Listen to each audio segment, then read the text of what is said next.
Vamos a Brasília, Câmara dos Deputados. Deputado Marcel Van Hatten fala neste momento. Vamos escutar um trecho.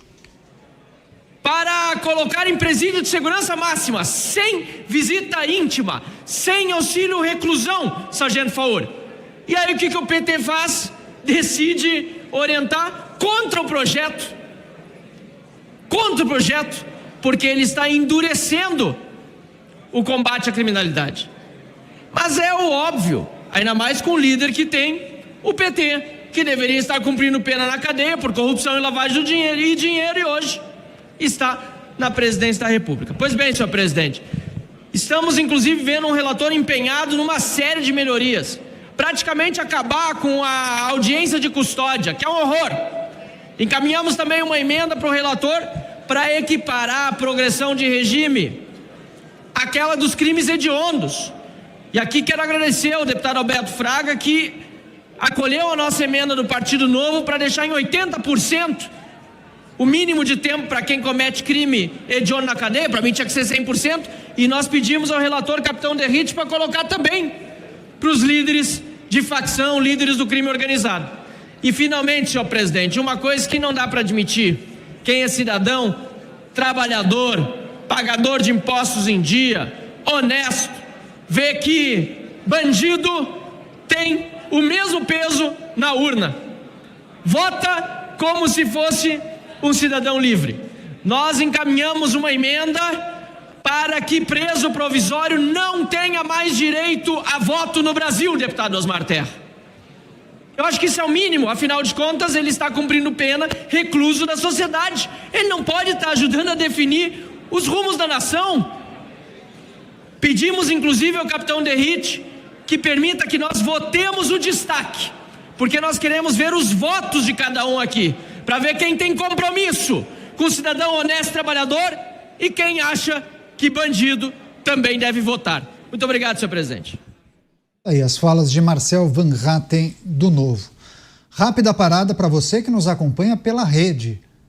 Mas nós seguimos aqui debatendo e analisando as manifestações dos deputados e expectativa para a votação do PL antifacção na Câmara dos Deputados. Deixa eu passar para o Cristiano Beraldo analisar as falas de Marcel Van Hatten, deputado federal eleito pelo Rio Grande do Sul, está no Partido Novo e por último, nessa defesa que ele fez, Cristiano Beraldo, um tema que é muito defendido por algumas pessoas, algumas figuras que debatem segurança pública, que questionam o direito do preso provisório de votar, né? E ele, inclusive, Marcel Van Hatten, destaca que isso será apresentado após a votação do projeto. Isso será apresentado como um texto adicional, como um destaque. Beraldo.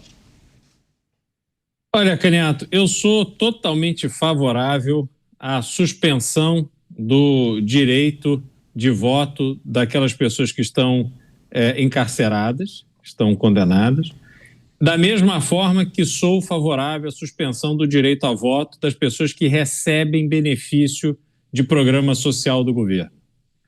Não é possível um país se desenvolver quando a cultura da esmola ela é consolidada a partir do governo, que deveria agir para que essas pessoas pudessem ter independência, pudessem sair da situação de depender do Estado para sobreviver, para ter o básico.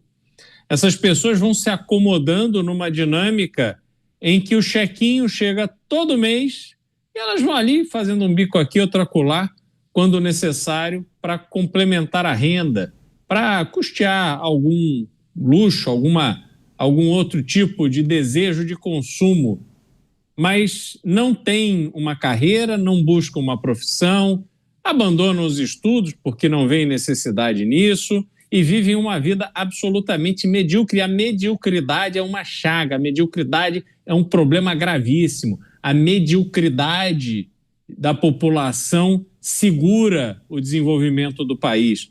Nós precisamos ter uma população de pessoas desafiadas, pessoas que aprendem a querer mais, a buscar mais, a trabalhar mais, de forma mais intensa. Nós não podemos viver essa realidade em que a preguiça, o comodismo prevalece. É chequinho do governo para estudante, é chequinho do governo para pai e mãe de família, é redução da escala de trabalho, é tudo para ninguém trabalhar e todo mundo receber. Só que alguém precisa pagar essa conta e o governo está errando a mão, reduzindo cada vez mais a base de pessoas que contribuem para que essa conta possa ser paga. Ninguém aguenta mais a quantidade de imposto que precisamos pagar para financiar essa dinâmica tão nociva ao país. Portanto, eu, pessoalmente, sou sim favorável à suspensão do direito a voto de presos e beneficiários de programas sociais. Eu pedi para o Dávila fazer também uma introdução a esse tema, porque quando o Marcel Van Hatten, deputado federal, fazia essa defesa, em off aqui o Dávila apontou o dedo e falou: essa ideia é boa, isso deveria inclusive ser debatido nesse projeto. Dávila, em 50 segundos, faça um prefácio, uma introdução a esse tema, depois eu recebo a rede e eu passo mais uma vez para você. Esse é um bom destaque, coisa rara, mas esse é um bom destaque, porque faz com que os presos não possam votar. E outra coisa importante que ele disse, os crimes hediondos, que o Mota acabou de falar aqui, de novo, está ali você como o segundo destaque. Então, 2 bons destaques. Essa é boa notícia. Pois é, a gente está acompanhando os bastidores, os debates, as informações que são compartilhadas pelos deputados nesse momento que antecede a votação, né? Vários parlamentares, eles se inscrevem para fazer alguns apontamentos, defesas, críticas ao projeto e aí, na sequência, eles poderão votar o PL antifacção, que foi relatado por Guilherme Derrite. No início da ordem do dia, ele fez a leitura, inclusive, desse parecer. Eu vou receber agora o pessoal da rede. Seja bem-vindo, você que acompanha a programação da Jovem Pan. A gente segue aqui acompanhando os detalhes da sessão na Câmara dos Deputados, que daqui a pouco o colegiado deve votar o PL antifacção, que foi relatado por Guilherme Derrite. Vou passar para o Mota também, vai trazer a análise dele sobre esse aspecto que foi abordado por Marcel Van Hatten, e é uma defesa de vários, né? Por qual razão o detento, o preso, tem direito a voto, a escolher os rumos do país? É importante também a gente discutir isso. Se não puder entrar como destaque, talvez em algum momento, né? É oportuno também debater esse tema. Por qual direito, por qual razão o preso tem direito à visita íntima? Por qual razão o criminoso que foi processado, julgado e condenado tem direito ao auxílio reclusão? Por qual razão o criminoso brasileiro tem direito à remissão de pena por leitura? Quanta gente sabe que isso existe? Para cada livro que o criminoso disser que leu, ele abate alguns dias da sentença que ele tem que cumprir. Por que razão existem esses direitos? Qual é a explicação lógica e moral para um indivíduo que escolheu cometer um crime gozar desses direitos e benefícios? E mais, ter esses direitos entre aspas, tá? E benefícios defendidos a ferro e fogo pelos partidos de esquerda. Por quê? Eu queria saber qual é a explicação. Eu vou responder. E tudo isso vem da visão do criminoso como pobre coitado. Tudo isso vem da visão marxista de que a justiça criminal é uma ferramenta do sistema capitalista para oprimir os pobres. Tudo isso vem da visão de que o criminoso, o assaltante, o faccionado, o estuprador, o sequestrador, é, na verdade, um revolucionário lutando pela justiça social. São essas ideias, Caniato, que a gente tem que derrotar.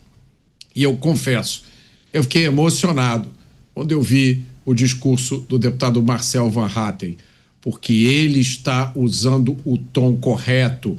É um tom de indignação moral diante do massacre que ocorre todos os dias nas ruas do Brasil, e no final tudo isso termina em criminosos que ficam pouco tempo em uma prisão e, enquanto ficam lá dentro, gozam de uma série de direitos e benefícios. Eu tenho observado aqui, viu, Beraldo, as manifestações das pessoas que acompanham os debates, e eu pude acompanhar as manifestações no YouTube de Os Pingos nos Is, mas como eu abri também a guia da transmissão da Câmara dos Deputados, há manifestação de pessoas que não querem a aprovação do PL antifacção. Mas, em linhas gerais, eu poderia facilmente colocar um posicionamento de 85-15. 85% querem a aprovação do PL antifacção e 15%, enfim, falam que tal coisa não é importante, que precisaria mudar isso aqui, acolá, enfim. Mas, em linhas gerais, a população apoia, pelo menos, o recorte que eu faço aqui no nosso chat. Quando a gente fala da necessidade de alterar a legislação, eu acho que, assim, esse é um primeiro passo. Outros projetos serão produzidos, redigidos, apresentados, debatidos. Se você precisasse elencar 3 pontos que para você são fundamentais, para você que mora fora do país, você não acredita como o Brasil ainda não instituiu, sei lá, determinadas regras. O que falta para você? Bom, Caniato, vamos lá. Primeiro, o papel da polícia precisa ser revisto. A polícia tem que voltar a ser respeitada e amparada pelo Estado para realizar o seu trabalho. O policial não pode ir às ruas sem um salário decente, treinamento decente, equipamento decente, sabendo que, ao executar a sua função, em caso de acidente com uma viatura, em caso de ele disparar contra um criminoso, o Estado estará ali para ampará-lo. Não faz nenhum sentido o policial que se envolve numa troca de tiros, ele acerta o marginal e ele tem que pagar pela sua defesa, porque o Estado vira as costas para ele. Como não faz nenhum sentido um policial que está com uma viatura perseguindo um criminoso e quando há um acidente, ele bate o carro, enfim, causa ali algum tipo de avaria ao carro, ele tem que pagar pelo conserto da viatura. Isso demonstra como a polícia no Brasil está enfraquecida e a polícia, ela precisa, mais do que ser respeitada, ela precisa ser admirada pela sociedade brasileira. Esse é o primeiro ponto. O segundo ponto, a gente precisa de um judiciário que entenda a importância de se punir quem comete crime. E que, à medida que os crimes, por mais corriqueiros que possam parecer, passem a ser punidos de forma dura, há um total desestímulo para que as pessoas continuem cometendo crime, que as pessoas entrem pela vida do crime, que a bandidagem continue vendo no crime um meio de ganhar dinheiro tranquilamente. O papel do judiciário é absolutamente fundamental. Óbvio que amparado por uma legislação que dê os devidos instrumentos para que esses instrumentos sejam usados à medida que a gente precisa ter um choque de moralidade nessa relação entre os bandidos, entre a bandidagem e o judiciário brasileiro, com pena de morte, com prisão perpétua e todos os outros instrumentos tão eficientes para assustar e desestimular os bandidos a continuarem na carreira do crime. E, por fim, Caniato, a gente precisa que o sistema carcerário brasileiro seja completamente reconstruído. É preciso haver uma revolução no sistema carcerário brasileiro. Preso tem que levar vida de preso. Ser preso tem que ser ruim. Porque hoje, ser preso no Brasil, com celular, com auxílio reclusão, com visita íntima, você ali junto com seus amigos da mesma facção passam o dia combinando novos crimes, passando orientação para fora. Isso não é vida de preso. Isso é o sistema carcerário brasileiro financiado com o dinheiro do contribuinte, servindo de palco para essas facções criminosas se fortalecerem. Isso precisa acabar. As prisões brasileiras precisam dar uma vida duríssima aos marginais criminosos presos. Não é possível permitir qualquer tipo de moleza para que então corra nessas rodas de criminosos que parou de valer a pena ser preso. Que se eles forem encarcerados, demorarão e muito para sair. E assim, quem sabe, nós conseguiríamos mudar a mentalidade de que o crime é um caminho a ser seguido, de que o crime, cometer crime, pode ser um ganha-pão tão corriqueiro do dia a dia como a gente vê acontecer em inúmeras comunidades Brasil afora. Pois é, só uma atualização da Câmara dos Deputados. Hugo Mota, que é o presidente da Casa, na ordem do dia já fez um alerta aos parlamentares, um lembrete a eles de que reta final dos discursos dos parlamentares que se inscreveram. Então, o deputado Rodrigo Hollenberg, do PSB do Distrito Federal, fazendo seus apontamentos. Próxima fase, próxima etapa, já será a votação do PL antifacção. A gente segue acompanhando essas movimentações. Qualquer novidade a gente traz aqui.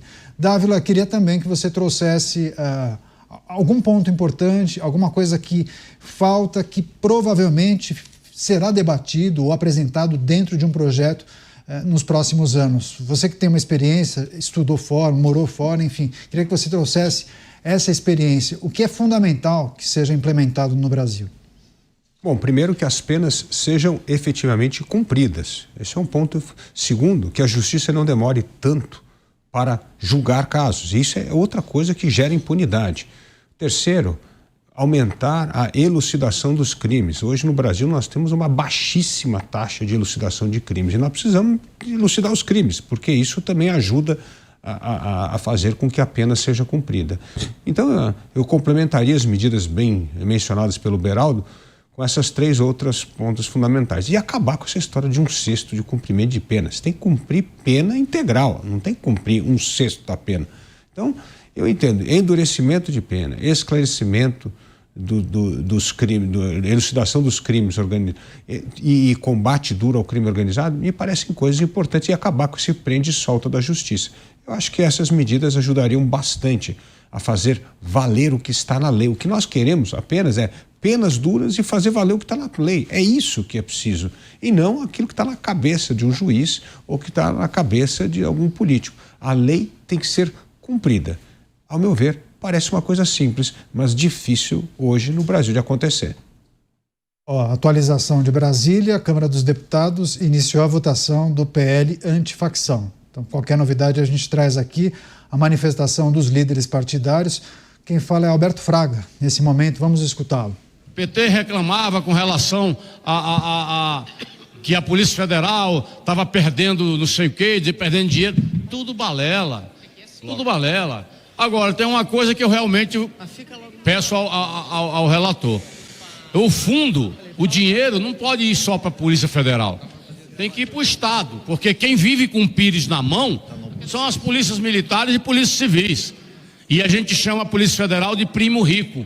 Então, o dinheiro que vai para esse fundo deveria ser para o Estado. Não sei se o relator foi. Parabéns, relator. Então, é claro que o PL vai votar a favor do encerramento da discussão. Muito obrigado, presidente. Presidente, o bloco orienta favorável ao encerramento da discussão. Esse texto está mais que maduro para a votação. Esse é um grande projeto, é o maior projeto de segurança pública dos últimos 40 anos que essa Câmara vota.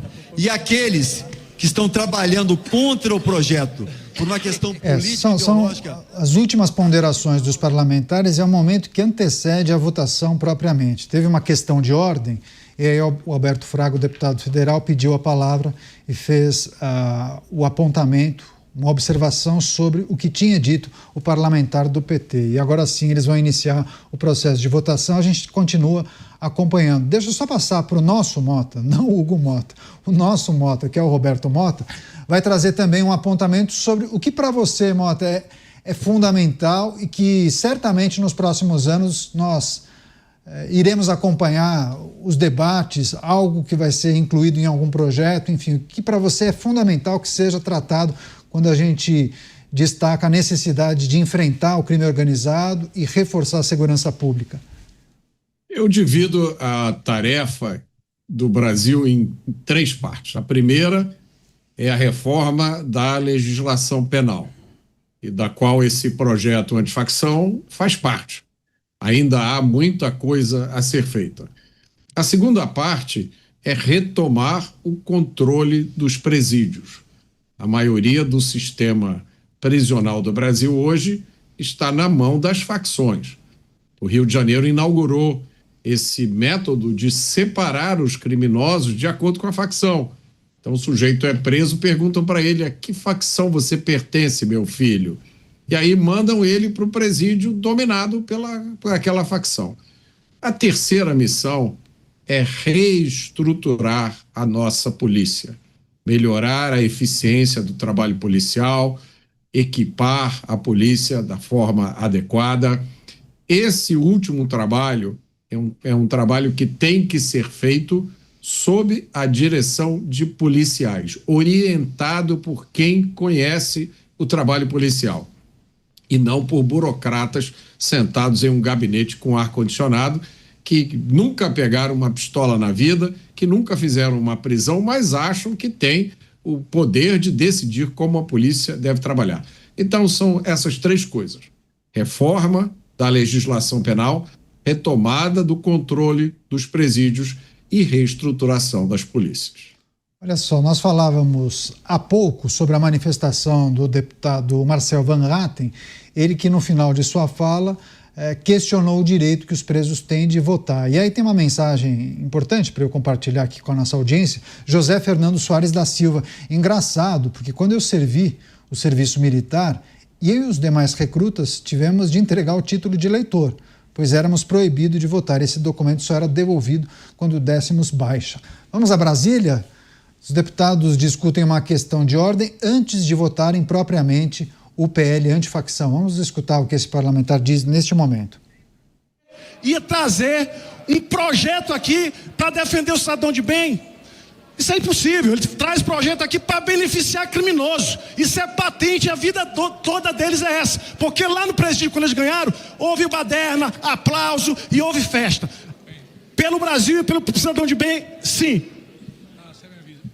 Como orienta a oposição? Senhor presidente, a oposição orienta também sim. Infelizmente, nós precisamos acabar com essa discussão. Isso já está, a todo instante sendo... Aí, as manifestações dos parlamentares, a Câmara vota o PL antifacção. Há questões de ordem sendo debatidas neste momento, mas a gente acompanha aqui a nossa produção fazendo o monitoramento de cada fala, cada manifestação e, naturalmente, todos os holofotes voltados para a Câmara dos Deputados e a votação do PL antifacção. Aqui no programa Os Pingos dos Is, dedicamos boa parte do programa às discussões sobre esse projeto e transmitimos também a defesa, a apresentação de Guilherme Derrite. Ele leu o parecer, o relatório dele, bem no horário do programa, então pudemos acompanhar em detalhes o que Guilherme Derrite colocou nesse projeto. Bem, daqui a pouco, então, os parlamentares vão avançar com a votação do PL antifacção. Daqui a pouco a gente traz os detalhes,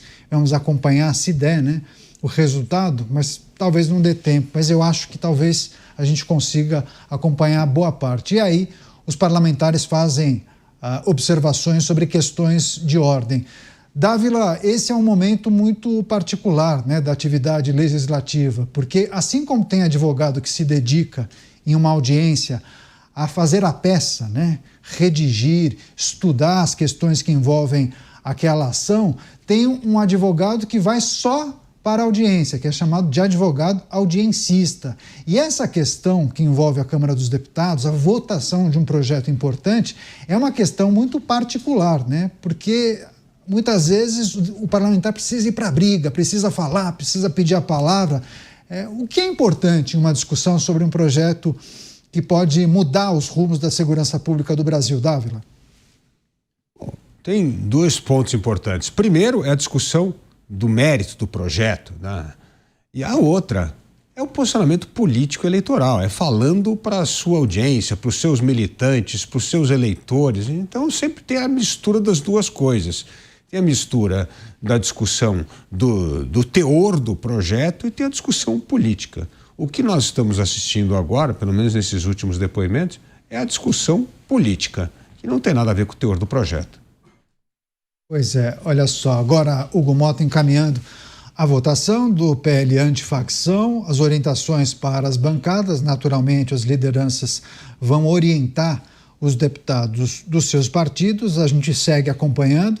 Inclusive tem uma fala interessante do deputado Zucco, ele disse o seguinte: a esquerda é negacionista quando a pauta é segurança pública, A esquerda, ou os parlamentares progressistas que sempre acabam acusando os conservadores de serem negacionistas em relação a algumas pautas.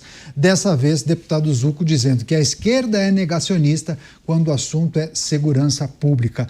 Você, Mota, queria pedir também sua análise sobre a votação de um projeto muito importante, porque é fundamental manter o foco e não se deixar levar para aquelas provocações que muitas vezes são feitas por parlamentares ou da base governista ou da oposição, né? Aquele que não quer que o determinado projeto seja aprovado.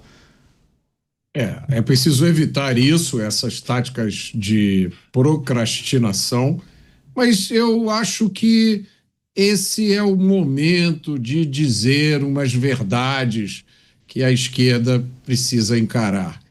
Eu não acho que isso é simplesmente política, uma política menor. Eu acho que faz parte desse momento. Nós não vamos varrer as ideias erradas do nosso sistema de justiça criminal se a gente tratar aquelas pessoas que são, sim, defensores de bandidos como se fosse uma coisa normal, é apenas uma outra visão, é apenas uma posição política diferente. Como assim? Como é possível que uma força política trabalhe durante décadas para permitir que criminosos ficam impunes? São 40 mil assassinatos por ano no Brasil, já foram 65 mil. São inúmeros casos de crimes cruéis que são cometidos e os criminosos voltam para as ruas em pouco tempo. Está na hora de dar nome aos bois, Caniato. Está na hora de apontar o dedo lá dentro do Congresso para as pessoas que foram responsáveis por isso. Pois é, teve essa mensagem do deputado Zucco, ele mandou inclusive para o nosso colega Bruno Pinheiro. A esquerda é negacionista na pauta da segurança pública. Por quê, Beraldo? 1 minuto e meio. Ora, talvez essa resposta esteja no discurso de Marcel Van Hatten, porque o universo do crime é tão vasto no Brasil, você tem milhões de pessoas envolvidas, não só na prática de crime, mas as famílias que ficam muito gratas àqueles que atuam para amenizar a situação de criminosos, de bandidos, de marginais que provocam mal à sociedade brasileira, mas que depois encontram amparo nesses representantes que defendem o fora da lei. Olha só que loucura a gente ter uma legião de parlamentares que estão dispostos a defender aquilo que ofende a lei, que ofende o direito da sociedade brasileira, que é minimamente viver de forma decente, sem medo. Mas isso já foi tirado do brasileiro há muito tempo. Então, há o interesse eleitoral, é o interesse da militância partidária, é o interesse de ter crédito junto a essas pessoas que depois estão dispostas a fazer qualquer coisa para retribuir a ajuda recebida. Você, Dávila, o que a gente pode esperar da votação que começará dentro de alguns instantes? Eu espero que o projeto seja aprovado. Afinal de contas, é um projeto em sintonia com a sociedade, que atende uma demanda da sociedade de endurecimento de penas contra o crime organizado. Portanto, o Congresso deveria agir em sintonia com a sociedade. E a sociedade aprova o projeto de derrite. Você também, Mota, na expectativa de aprovação, alguma coisa que é preciso deixar de lição também para a nossa sociedade, para a classe política? 1 minuto. Eu tenho expectativa de aprovação e eu tenho a expectativa de uma mudança estrutural, para usar um termo que a esquerda gosta muito de usar. Eu acho que os termos do debate estão sendo redefinidos. Eu espero que a partir dessa semana, que a partir desse mês, que a partir desse ano, fique muito difícil para os deputados de esquerda que passaram a vida inteira defendendo bandidos andar por aí, olhar na cara dos eleitores, justificar o que eles fazem. 30 segundos, Beraldo. O placar na aprovação de hoje, se ela ocorrer, vai dizer muita coisa? 30 segundos. Não, o placar mais robusto seria bom como mensagem para o Senado, porque esse projeto depois precisará passar pelo Senado Federal. E conforme ele avançar com uma aprovação forte, isso manda um recado para os senadores de que há ali uma mobilização da população que pressionou os deputados e que naturalmente vai também pressionar os senadores. Esse é um tema muito importante, a gente segue acompanhando, cobertura especial aqui da Jovem Pan News, inclusive vocês, se puderem, continuem na sintonia, porque a gente vai continuar tratando dessas questões nos próximos programas.